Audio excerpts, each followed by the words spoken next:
インドネシアからのメッセージ、Living in Harmony with 村 P 自然と共に生きるのプログラムにご参加をいただきましてありがとうございます。私、本日の進行と通訳を務めさせていただきます、大阪にあります大手門学院大学ので講師をしております、健中と申します。どうぞよろしくお願いをいたします。で、今日ですがですね、村ピさんというところから、2人の方に、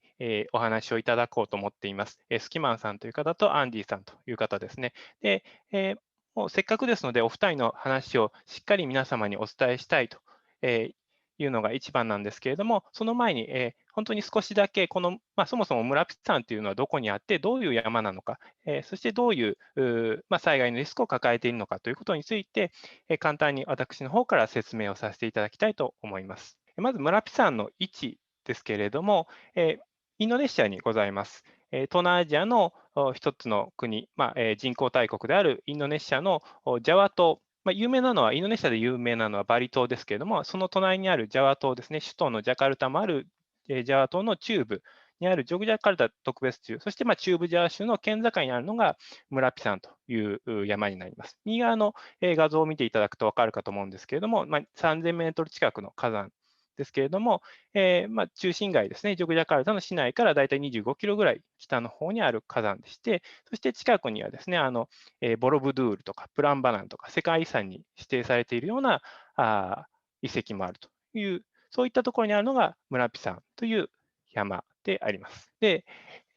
私たち日本人、日本に住んでいらっしゃる方で、なかなか村ピ山と言って、すぐ、村ピ山と言ってご存知の方は少ないかもしれないんですが、実は火山を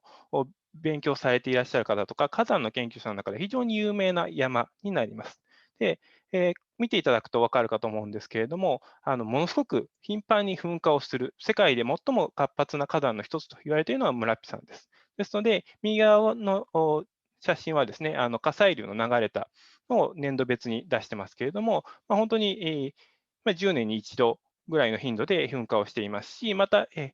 人が亡くなったり、家が壊れたりするような災害っていうのも、この100年の間に10回以上起こっている。そういう意味では、世界有数の火山であると。で災害リスクがあるところであるということですね。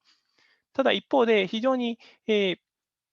この村木さんが形成するところっていうのは非常に過ごしやすいところでもありまして、例えば写真にあるようなコーヒー豆の栽培であったり、真ん中に牛乳が映ってますけども、畜産業であったり、美味しい蜂蜜、右側の写真にありますけども、取れるように、本当に山の暮らしが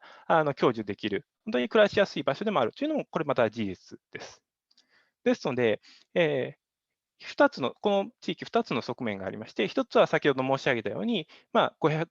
非常に災害リスクの高い場所っていうのが村ピさん、世界でも有数の災害リスクの高い場所。だけれども、一方で非常に暮らしやすい場所でもあるんですね。その、産地、ゆえの本当にインドネシアは暑いんですけれども、この辺りは非常に涼しく過ごしやすいですし、また噴火によって非常に肥えたですね、豊かな農業とか、畜産業に適したような豊かな大地が形成されてますし、また噴出された岩とか石は建築資材として販売もできるし、利用することもできる。ということで、非常に過ごしやす、暮らしやすい場所で、かつ災害リスクが高いというところですので、結果、災害リスクが高いんだけども、たくさんの人が住むという状況になると。なので、とある雑誌には、世界で最も危険な8大居住地のうちの一つに選ばれるというような状況に今なっている。ずっとそういう状況が続いているというのが村ピさんになります。でそうしたところで今日お二人の方にお話をいただきます。一人が、スキマンさんという方ですね。コミュニティ FM を村ピさんに長く住まわれて、で、コミュニティ FM をの代表を務められているんですが、本当にいわゆるコミュニティ防災、この村ピさんの地域でのコミュニティ防災活動のまさに先駆者でいらっしゃいます。で、もう次々とたくさんのアイデアを出して実行に移されていらっしゃる方なんですけれども、ぜひ今日の課題の中から、じゃあポイントとしてはやっぱり持続可能な防災・減災活動は何なのか、ぜひスキマンさんのお話の中から、そういった視点で少し皆様に考えていただければ、もしかしたら何か学びがあるかもしれないなというふうに思っております。で、もう一人お話しいただくのがアンディさんという方ですね。まず今30歳、まだお若いんですけれども、この2010年にこの村ピさん、非常に大きな噴火がありまして、全体で400名弱の方が亡くなる、そして2000件を超えるような家が焼失するような非常に大規模な災害があったんですが、このアンディさんの住まわれている集落も火砕流の直撃を受けまして、人は1人しか1人の方が亡くなるというところにとどまったんですが、集落としてはもうすべて全焼してしまったと。でその後集落移転をして、今は復興住宅で、住まわれていて、でご自身もまた村役場で、地域のまちづくりに関わっていらっしゃるということですので、その地域の一人の若者としてずっと被災地の未来を考え続けてこられた方です。ですので、ぜひアンジーさんのお話からは、その復興住宅での新たな暮らしっていうのはどういう状況にあるのかとか、もしくは、この集落のところでですね、災害に関する語り継ぎのミュージアムをやってますので、その様子とか、そういったところをぜひ見ていただければいいんじゃないかなというふうに思っております。では、まず最初ですね、スキマンさんですね、からお話をいただこうと思います。Pak Skiman. Ya, nama saya Sugiman, saya dari Radio Komunitas Lintas Merapi yang alamatnya di Gerjo, Pemalang, Klaten, Jawa Tengah, Indonesia. Saya sebagai koordinator Radio Komunitas Lintas Merapi dan juga 皆さん、おはようございます。スキマンと申します。私は、村ピ地域でリンタス村ピという、コミュニティ FM ラジオですね、の運営をしております。今、中部ジャワ州に住んでおります。本日はどうぞよろしくお願いいたします。Jadi, pakai PowerPoint ya. Kegiatan masyarakat di sekitar saya hidup ada penambang pasir, ternak sapi, kemudian tanam sayur, penyaji wisata, dan juga petani kopi.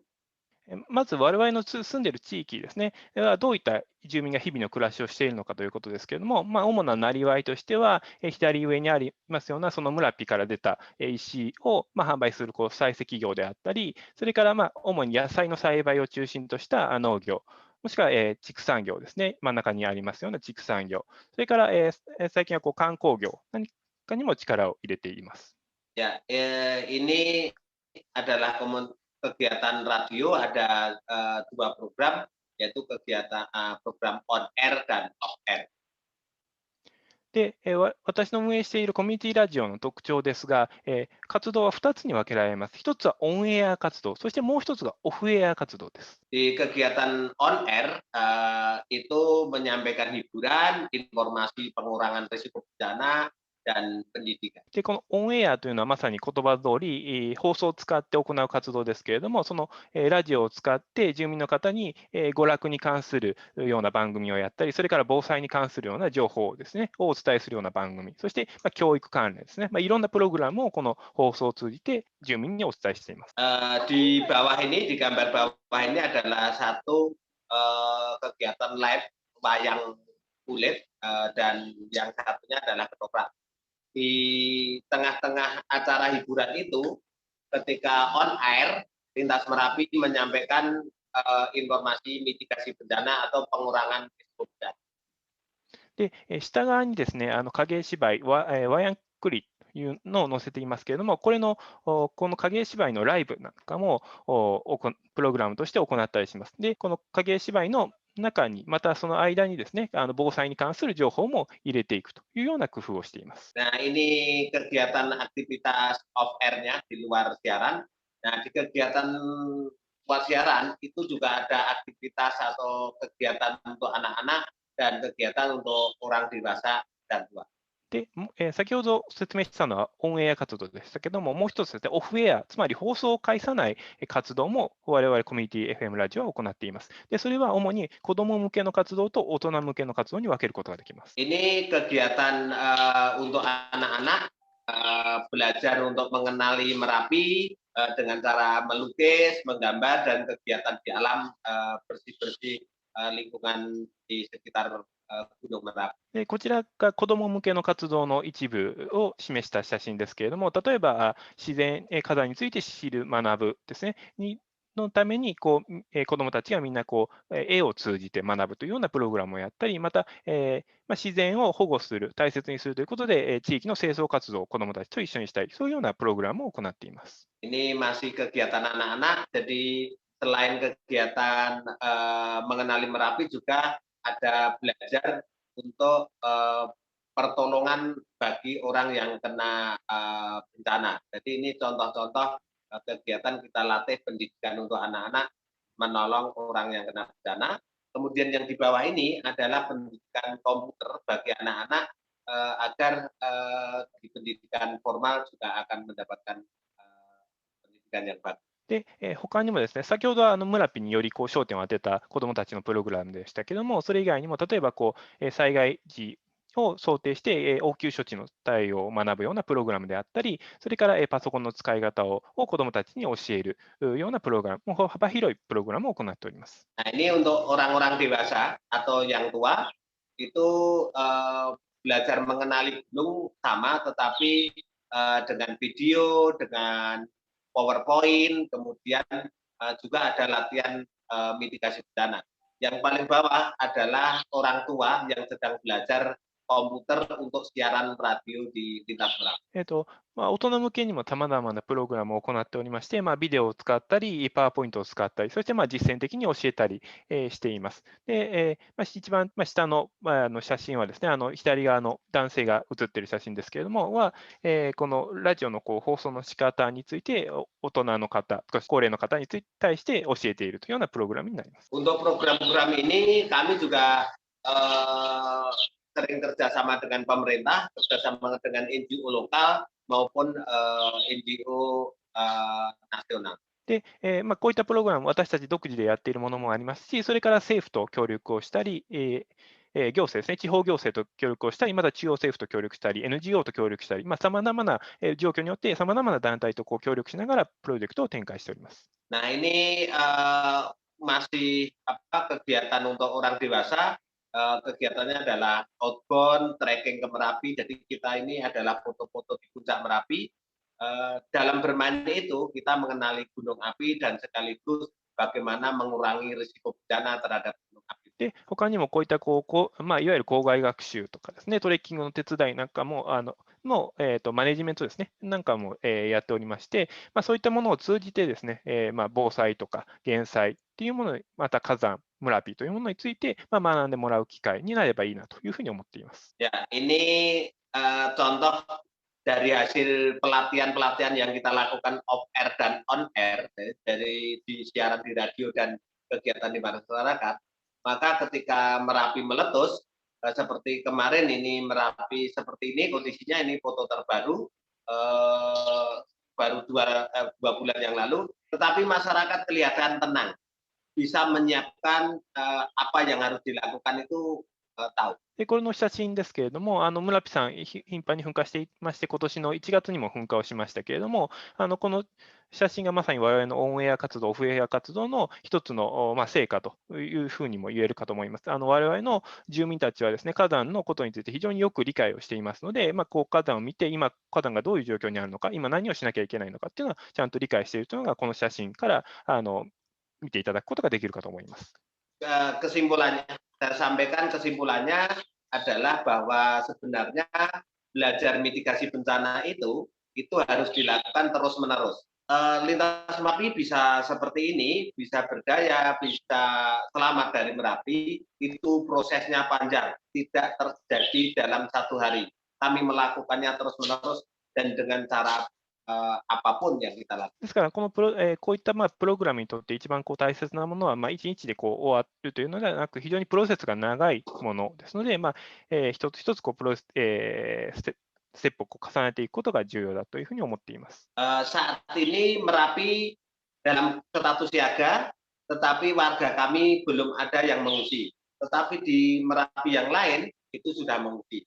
Yang mengungsi maupun yang tidak mengungsi sama-sama sudah mempersiapkan bagaimana ketika Merapi meletus itu sudah siap. Ada kendaraan sudah kita siapkan, kemudian surat-surat berharga sudah masuk ke tas-tas kami, kemudian saving dana, jadi kita menyimpan dana namanya tabungan siaga bencana itu juga sudah ready. Jadi kami siap, konsepnya adalah hidup nyaman. で、実は今、非常に村ピ活発な火山の状況にありまして、すでに避難をしている集落もあるんですけれども、我々はまだ避難をせずにとどまっています。ただし、それは何もしていないということはなくて、何かあったときにすぐに避難できるような車両も用意していますし、それから、カバンの中にですね、避難用のものをちゃんと入れておくというような準備もしていますし、それからそのための資金の蓄積ですね、をしている。そういったように何もしていないのではなくて、避難していないけれども、避難するための準備はしっかりしているというのが、今、我々の集落の状況になります。Kita lihat di kampung saya. では、今からですね、少し集落の中を歩いてみたいと思います。そして歩きながら、コミュニティ FM が経営しているコーヒー屋台の方に向かって歩いていきたいと思います。Ya, ini kondisi ruangan saya, ini tempat kita berdiskusi, bercerita, kemudian ada tempat untuk roasting. で、ここが我々の、コミュニティ FM の事務所になります。この1階で、メンバーといろんなミーティングをしたりしています。で、2階には放送の部屋もありますね。Ini mobil karena evakuasi kita sudah keluar, terus kemudian ini kopi-kopi. で、これが避難するために使う車で、その右側にはもう収穫したコーヒー豆が置いてあります。Ini mobil juga mengarah keluar. Ini karena sekarang statusnya siaga, kita menyiapkan mobil juga. Ini karena sini ada yang masyarakat rentan, nanti masuk ke mobil. これも避難用の車ですね。もし急激な噴火活動があったときに使う車になります。Ini bibit kopi, karena sekarang musim tanam, kami akan segera menanam kopi. Ini 2.700 bibit kopi. これがコーヒー豆、今あったのがコーヒー豆の苗ですね。2700苗ぐらいありますけれども、今、この後、畑の方に植える予定です。今、ここに置いてあります。Ya, saya sampaikan kalau ini terah di sana, Merapi itu di sana. Jadi saya ini berada di 4 km dari puncak Merapi.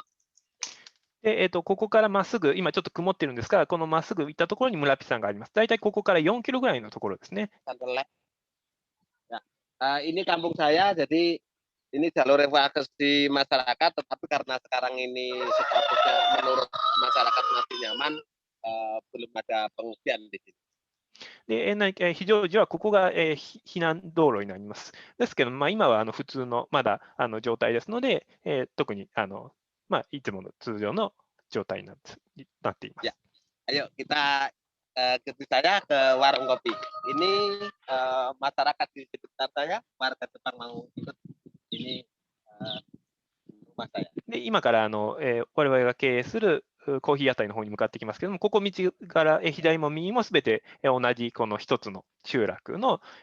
近所の家ですね。Masyarakat hari ini masih kelihatan sepi karena masih bekerja di kebun. ちょっと今日は静かですけれども、というのも住民はまだコーヒーの畑の方で働きに行ってますので、この辺は家々は静かですね。Nah, di sana itu ada orang yang sedang pulang cari rumput di atas ini, pulang cari rumput. Jadi di sini masih aman, masyarakatnya masih tenang. 皆さん見えますかね、この、バイクにたくさんの草を乗せているんですけれども、これがあれですね、畜産業の牛さん用の、草を今上から買って、バイクに乗せて降りてきたところですね。まさに日常の風景です。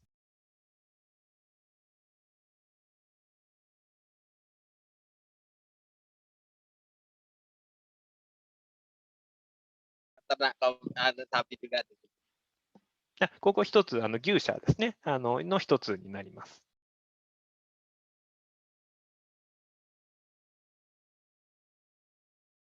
Ini warung kopi saya,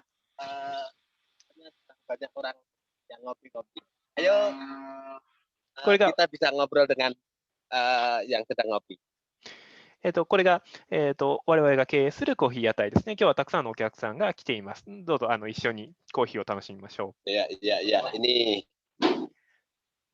di warung kopi. これが店内の様子ですね。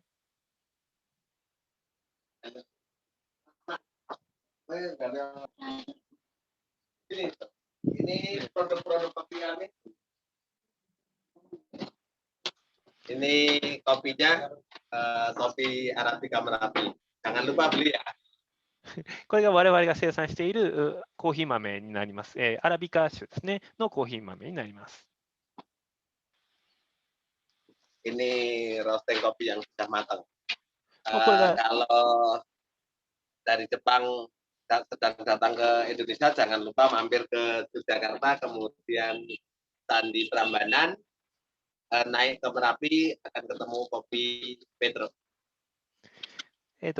これがもうすでに焙煎したコーヒー豆になります。ぜひ皆さんもインドネシアにいらっしゃったときは、ジョグジャカルタに来ていただいて、そしてプランバナン寺院に寄った後に、どうぞ我々の集落に来て、このコーヒー豆を買っていってください。Kita banyak menu kopi, semuanya ada kopi, tapi ini ada minuman dan makanan. Kalau nanti nginep di Merapi, ada homestay juga, dan bisa sambil ngopi di sini. Kami juga ada seni tradisional gamelan dan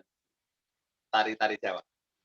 で、これがメニューになりますけれども、ここで、飲み物だけではなくて食べ物も提供することができますし、もし要望があればですね、我々ホームステイプログラムもやっていますので、泊まっていただいてですね、で、ガムランというジャワの伝統的な楽器があるんですが、それの演奏、住民たちによる演奏なんかも聞いていただくことができます。Ya, saya sampaikan juga bahwa dengan konsepnya hidup nyaman bersama ancaman itu, warga Merapi mengelola pariwisata, kemudian mengelola kerentanan menjadi sebuah pemberdayaan. Ada kopinya, ada wisatanya. Kemudian kalau dulu kami mengungsi dengan mempunyai konsep berteman dengan desa atau sister village, sekarang ini kita mempunyai program baru namanya Sister Family. Jadi keluarga nanti akan mengungsi di tempat keluarga yang lain. 先ほど避難のお話をしましたけれども、今我々はシスタービレッジですね、友好集落、姉妹村みたいな制度を持っておりまして、避難するときに適当に避難するわけではなくて、もうすでに提携を結んでいる村に避難をするという制度をとっています。Jadi kalau perbedaannya antara pas duluran atau sister desa dengan sister family tadi, itu perbedaannya kalau sister keluarga atau family itu orang akan nyaman, tidak harus disuruh, tidak harus mendapatkan perintah, tetapi saatnya mengungsi ya mengungsi, saatnya belum mengungsi, dan bahkan akan menjadi semacam keluarga sendiri. Dan terus mereka mempunyai kebebasan untuk memilih keluarga mana yang akan menjadi tempat pengungsian bagi keluarga yang ada. で先ほどシスタービレッジ、その集落と集落で提携を結んでというお話をしましたけども、今もう一段階よりそれを進化させようと思って、取り組んでまして、それはもうより世帯と世帯のレベルに落とすと。で、世帯と世帯のレベルに落とすことによって、でその間の提携ということにすることによって、今避難したいという人は、避難をすることができるし、もう少し集落にとどまりたいと、で残りたいという人は残れるし、っていうふうにもう少しその自由が利くような形にするために、より制度を進化させるという取り組みを今やっています。Ya, itu yang saya sampaikan. Kalau teman-teman, saudara-saudara kami di Jepang ingin bertanya, silahkan kami menunggu sambil ngopi di Komite. もしまた、ご質問があれば聞いていただければと思います。でちなみにこの先ほどこのコーヒー屋台をご説明しましたけれども、これはこのコミュニティラジオのですね、活動資金を作る活動資金になるためにこの運営をしていると。もちろん、今まで安く豆が、そのまま売値は非常に安かったんですが、それを自分たちの手で焙煎をして、そしてブランド化して、そして販売まで、行うということによって、より付加価値を高める。それによって住民たちの収入も上がるし、それからその、一部がですね、このコミュニティラジオ、リンタス村ピの活動資金にもなるというような目的で、この、コーヒー事業を行っているというところです。ちょっとすみません、今、私が付け足しました。では、一旦、スキマンさんの、からの説明は、以上になります。では、続いてですね、もう一人の方ですね、アンディさん。Selamat siang, nama saya Andi Ferdana. Sekarang usia saya 30 tahun dan bekerja di kantor desa Kepoharjo. Berada di Kepoharjo, Cangkringan, Kabupaten Sleman, Daerah Istimewa Yogyakarta. 皆さん、こんにちは。アンディと申します。現在30歳ですね。クップハルジョ村という村ピさんの一つの村の村役場で今、勤務をしております。Ini waktu kami berketemu Profesor Okada di Jepang dan kalian bisa mengikuti kegiatan kami di merapiinstitute.com. で、この写真はですね、北海道大学にいらっしゃった岡田先生という方と、私が北海道に行った時に一緒に撮った写真ですね。火山の専門家の先生と一緒に撮った写真です。Sekarang saya tinggal di namanya direlokasi hunian tetap karena kenapa kami tinggal di sini, rumah kami hancur, nanti ada berikutnya. Jaraknya ada di 11 km dari puncak Merapi dan di sini ada sekitar 303 rumah dan terdiri dari 4 dusun ya. Karena semua yang terkena erupsi waktu itu pindah ke relokasi di sini kebanyakan. で、私は今、復興住宅ですね、に住んでいます。というのも、私の集落は、その2010年の災害によって集落移転を経験をしました。で今のこの復興住宅ですが、村ピ山の山頂から 11km のところにありまして、私の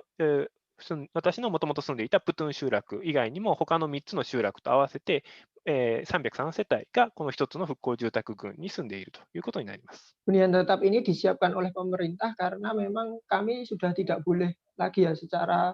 peraturan pemerintah kami tidak boleh lagi kembali ke dusun kami yang terkena erupsi. でこの復興住宅は、政府の費用によって建てられました。というのも、政府の決定によって、もともと我々が住んでいた場所っていうのが居住禁止区域に指定されましたので、今、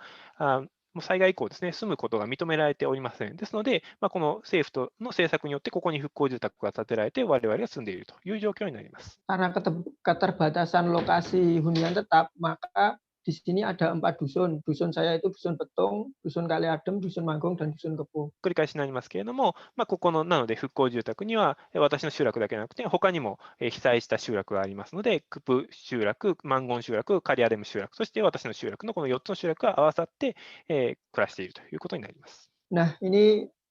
keadaan di mana dusun lama kami kemarin berada di 7 km dari puncak Gunung Merapi dan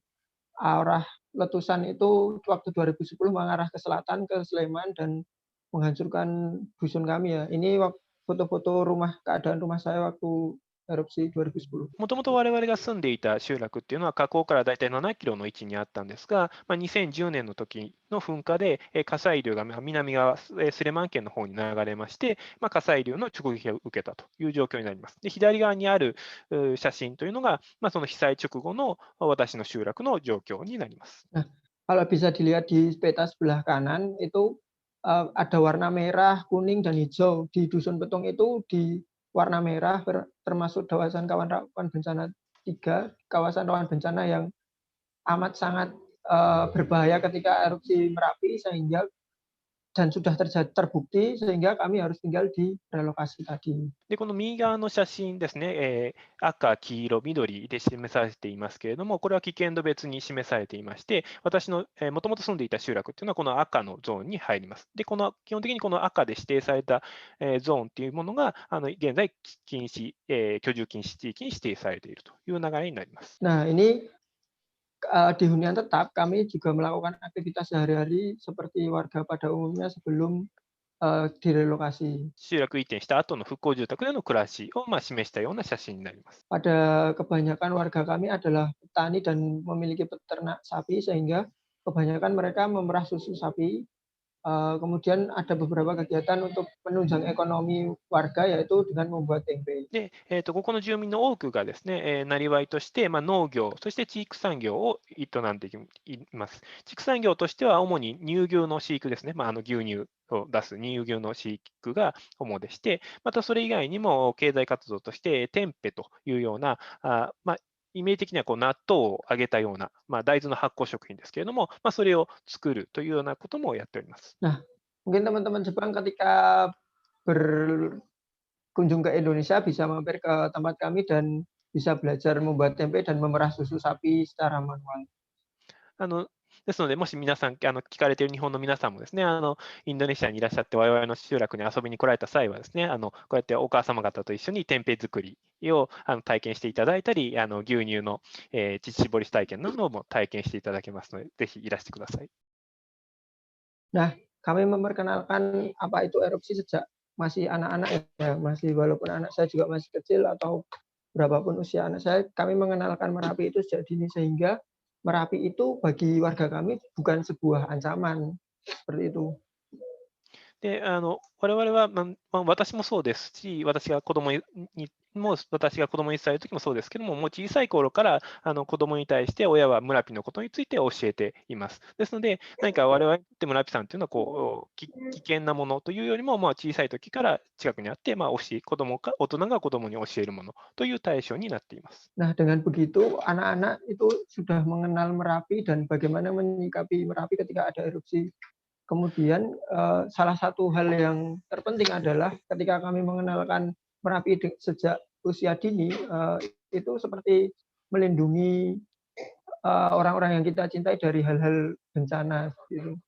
ですので、我々の子どもたちもですね、村ピさん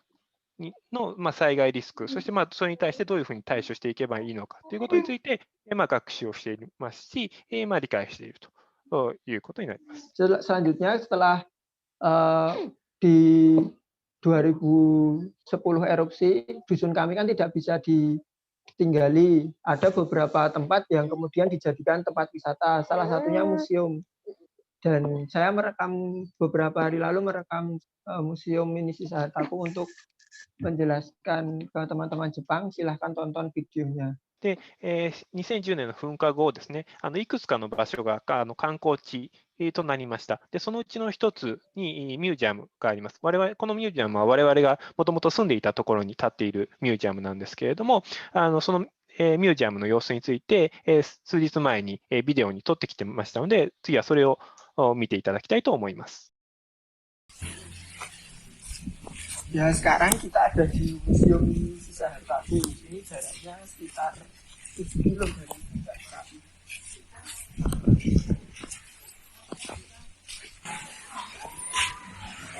Nah, ini awalnya rumah warga yang kemudian dijadikan menjadi museum.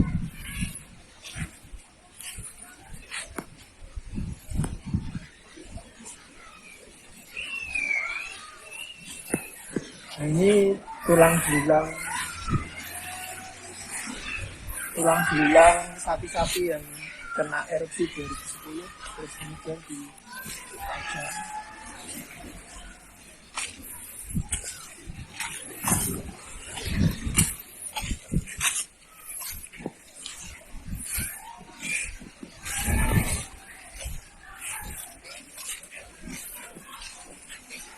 Jam ini adalah cikal bakal menjadi museum ini berada. Jadi ketika pemilik rumah namanya Pak Suyanto membersihkan rumah ini dari puing-puing erupsi Merapi, menemukan jam ini menunjukkan pukul 12:05 dan dipercaya saat terjadi erupsi Merapi saat itu. Kemudian dengan adanya jam ini, Pak Suyanto kemudian berinisiatif, besok untuk cerita anak cucu selanjutnya untuk kenang-kenangan, jam itu kemudian menjadi ikon di museum saat ini. Nah, erupsi Merapi itu terjadi 2 kali. Yang pertama 28 Oktober dan yang kedua itu hari Jumat 5 November. Ini yang menghancurkan dusun Petung ini. Di sini ada sekitar 290 kakak di 97 kakak deh, 97 kakak. Jadi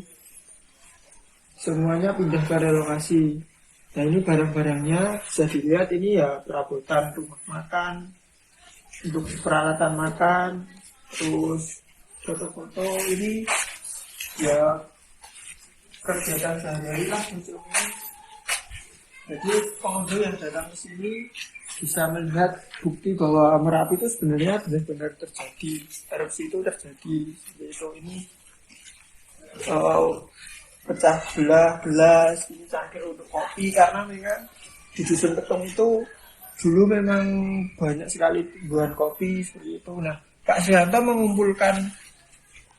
barang-barang ini dari warga, terus ada juga yang warga sukarela, ada juga yang beli. Ya, ini ada kasih-kasih keluarga, ini ada bahas, karena di Dusun Petung ini dulu memang ada kelompok musik ya, sebetulnya ada kelompok musiknya, pernah manggung, pernah rekaman segala macam di kaset-kasetnya, hasilnya. Kemudian kita lanjut lagi. Nah ini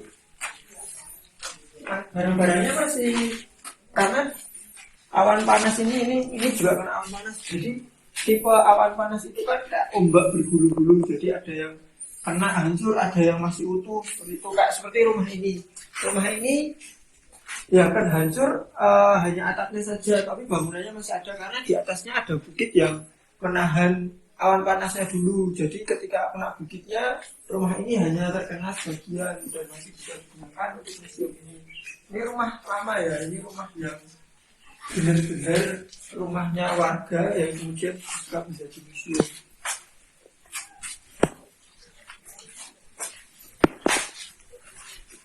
Nah, ini dulu kamar mandinya, jadi ini ada dua rumah di sini ya. Ini rumah utamanya, ada di rumah, kemudian ini rumah yang kedua. Barang-barangnya masih sama, peralatan rumah tangga, peralatan rumah. Ini ada lampu teplok namanya, lampu kecil. Biasanya museum ini dikunjungi wisatawan, banyak wisatawan.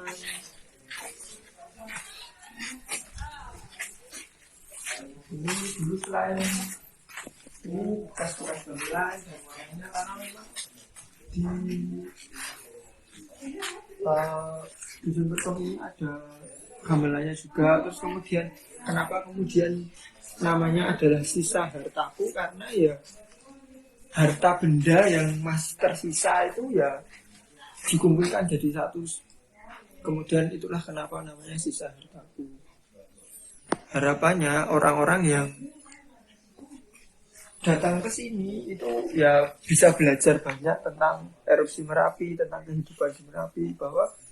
ya nggak apa-apa sebenarnya, karena Merapi itu mesti erupsi kan, Merapi pasti erupsi. Jadi ketika Merapi erupsi ya kita harus menyingkir terlebih dahulu harta-harta benda yang bisa diselamatkan gitu. Dan ini bagian terakhirnya. Ini masih banyak barang-barang. Ini ada rumah dulu yang ini rumah yang utama tadi. Seperti ini ya rumah Joko ini, dan ini kandang sapinya itu. Dan itu ada ini peralatan tukang, jadi kegiatan warga sendiri. Itu. Oke. Nah, ini tanah meja itu ada di sini ya, sekitar 7 kilo. 7 kilo dari puncak Merapi. Jadi di sini Dusun Petung di sini. Ini meja ada di sini, 7 kilo dari Merapi. Terus selain itu ini ada yang terakhir koleksi ya namanya, koleksi museum yang terakhir ini ada sepeda motor. Ini ada punya Pak Dukuhnya Bungan Serodoan, punya Lek Sondong ini. Ini jaraknya 9 kilo dari puncak, tapi karena di polsek terus kena erupsi Merapi, akhirnya ya kena erupsi terus. Masih ada banyak wisatawan di tempat ini. Oke. Yang menjadi foto ikonik wisatawan dari beberapa daerah. Itu tadi kegiatan di salah satu dusun lama yang digunakan untuk museum. Sekarang kita kehidupan di relokasi itu seperti apa ya? Kita jalan-jalan sekarang sebenarnya. 今、先ほどですね、私がもともと住んでいた集落のミュージアムの様子を見ていただきました。これからですね、少し復興住宅の中を歩いて、皆さんに復興住宅の、雰囲気ですね、を見ていただこうと思います。Di hunian tetap ini rumahnya hampir sama karena relokasi dari pemerintah. Tanahnya diberi 100 meter dan tipe bangunannya 6x6. 大体この復興住宅ですね、ほとんどの家の構造が同じです。というのも、政府の指定によって作られているので、1人100平方メートルで、建物の大きさが6メートル、6×6 メートルですね、ぐらいの大きさになっています。Nah, setiap jalan mesti ada petunjuk arah untuk barak. Barak itu adalah tempat mengungsi terakhir ya. Tempat mengungsi terakhir di sebelah selatan, dan ketika ada erupsi dari atas, lah itu Gunung Merapi, ketika ada erupsi warga ke selatan untuk pergi mengungsi. 先ほどは避難道路の標識ですね。この今見えているのが、正面に見えているのが村ピ山です。ですので、この、何か噴火があったときは、この道を、通って、南側に逃げていくという、この、状況になります。Nah, kalau sebelum erupsi, warga di sini itu, ini rumahnya sudah ada. Ini bukan relokasi. Jadi warga asli di Huntap, warga asli dusun sini ya. Kalau yang di sebelah sini, sebelah sini ini Huntap. Jadi ini Huntap, ini bukan Huntap, tetapi kami melakukan harmoni, hidup saling tolong-menolong, tidak ada masalah sedikit pun. でこの道を挟んでですね、左側が復興住宅、そして右側が実はもともとあった集落なんですね。ですので、このもともとあった集落の隣に我々が、移転をしてきたという状況になります。ただ、もともとあった集落と我々復興住宅の集落も、お互いに尊重しつつ生活をしていますので、特にその大きなトラブルというものはありません。Nah, ini aktivitas warga langkung. Karena hari libur ya, ini untuk persiapan menikah. Jadi kalau di Indonesia atau di tempat saya itu menikah bisa 7 hari pestanya dan persiapannya harus. で今少し映っていたのが結婚式の準備をしています。もうすぐこの集落で、これですね、結婚式がありますので、集落の人たちが人手を出して、で我々の地域では大体7日間結婚式をやりますので、非常に長いんですね。なので、そのための準備を住民総出でやっています。Nah, kalau di hunian tetap ini, karena ini semua dari pemerintah, jalan, rumah juga dari pemerintah, ada fasilitas-fasilitas umum yang sudah dibuat oleh pemerintah juga, seperti misalnya ini seperti TK ya, kindergarten. でこの、復興住宅は政府が作ったというお話をしましたけれども、道路もそうですし、それから復興住宅の中には公的な施設、例えばこれは今見えているのは、幼稚園ですね。こういったものも復興住宅の中に作られています。Nah, selain itu juga ada juga gedung pertemuan. Gedung pertemuan itu digunakan untuk warga melakukan pertemuan, atau kalau kemarin serbaguna lah. Kemarin waktu pemilihan umum bisa digunakan untuk pemilihan umum. でこれはですね、いわゆる公民館のような施設ですね。村の会合や町内会の会合などに使われますし、あとこの前は選挙があったんですが、その選挙の時の投票所としても使われました。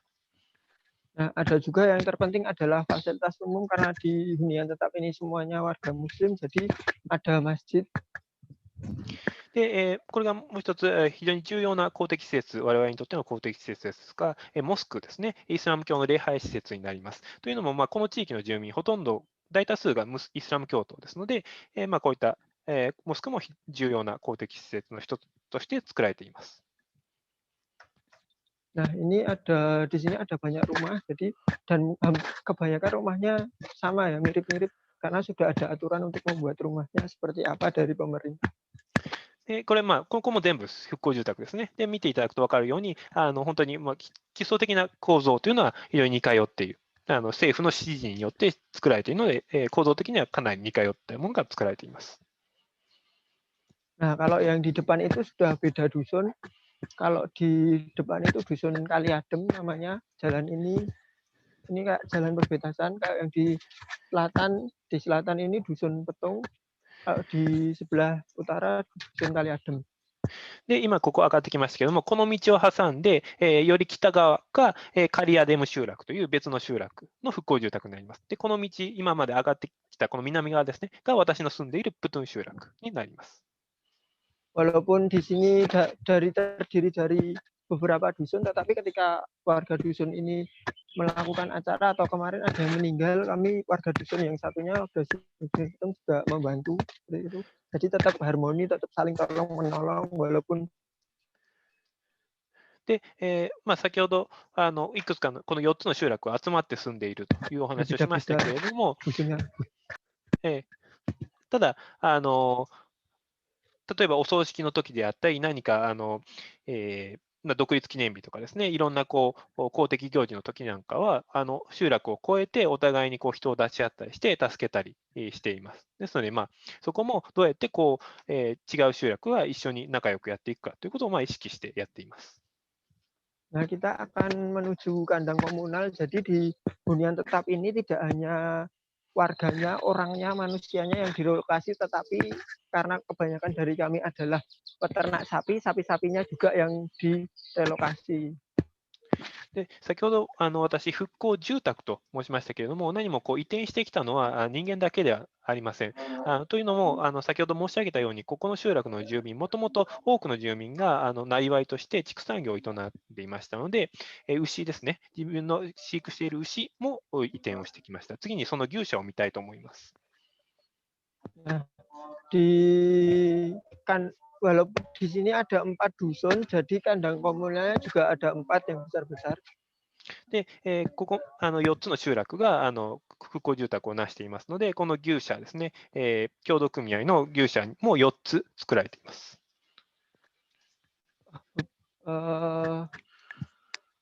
Ini sapinya adalah sapi perah ya, mereka memperah secara manual.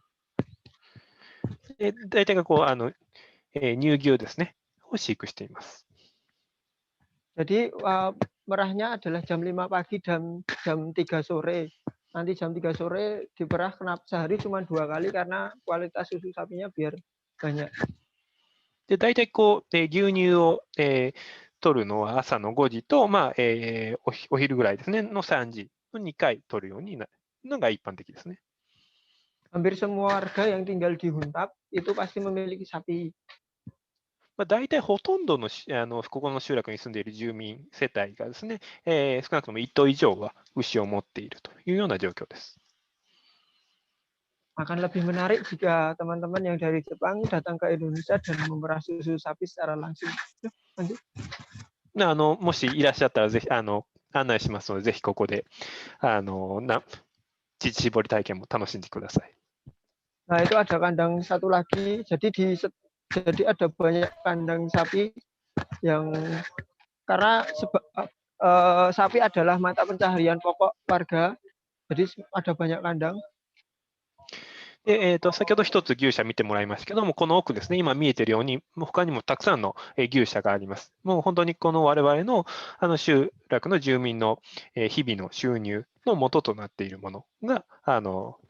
牛ですね、になります。Tapi prosesnya dari mencari rumputnya dari warga yang 7 kilo tadi dari rumahnya yang lama, karena lahannya di sana. Mereka menggunakan kendaraan bermotor, sepeda motor atau mobil untuk mencari rumput, kemudian bawa lagi ke kandang ini. でただし、一つ課題としてあるのは、牛舎はここにあるんですが、牛が食べるようなですね、草ですね、はもともと住んでいた集落に、あります。そこにそれぞれの土地がありますので、ですので住民は、朝ですね、元の集落に行って、そこで草刈りをして草を刈って、その草を自分のバイクとかの後ろとか車に乗せて、ここまで運んでくるという作業が必要になるということがあります。Pada akhirnya adalah bencana itu kita ketika menyikapinya dengan bijak,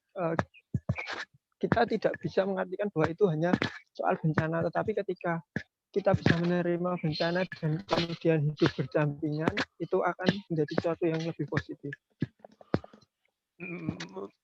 Turun satu kali lagi. Jadi walaupun terjadi bencana, tetapi ketika kita bisa menerima bencana itu dengan positif, ada banyak orang yang kemudian bersyukur bisa rumahnya dekat-dekat, sehingga walaupun bencana kita bisa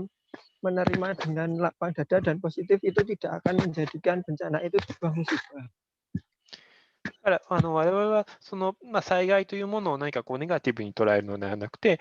ポジティブに捉えて、それをどういうふうに対応していくのかということについて、思いをいつも巡らせているということですね。Nah, mungkin ini keadaan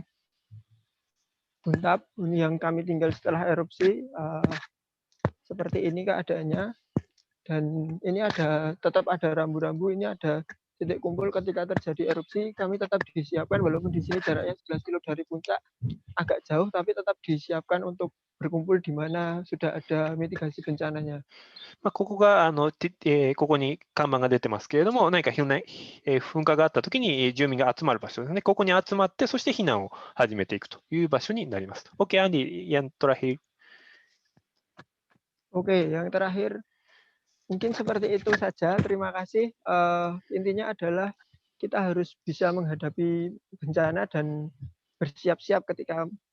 ada bencana. Kalau misalnya terjadi bencana dan kita sudah siap, sudah waspada, kita bisa menghadapinya dan bisa melindungi orang-orang yang kita sayang. Terima kasih. ですよね、やっぱり私は、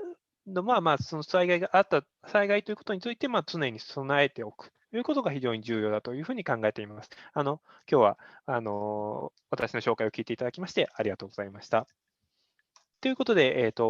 今、お二人ですね、スキマンさんとアンディさんのお話を聞いていただきました。どうでしょう、皆さん聞いていただいて、確かにインドネシアで全く日本と文化も社会も宗教も異なる社会なんですけれども、非常に共感できる部分であったり、面白いなというふうに感じた部分も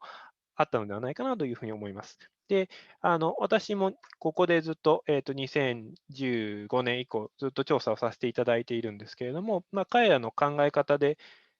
一つ共通しているものがあるなと、でそれを非常によく表しているなと思う言葉を最後お伝えをして終わりたいと思うんですけれども、60代ぐらいのお二人とはまた別の村ピに住んでいるおじいさんですね、とお話ししてたときに、村ピさんっていうのは、そのおじいさんが言うには、村ピさんっていうのは自分の奥さんみたいなもんだっていうふうにおっしゃったんですね。で、それはどういうことかというと、例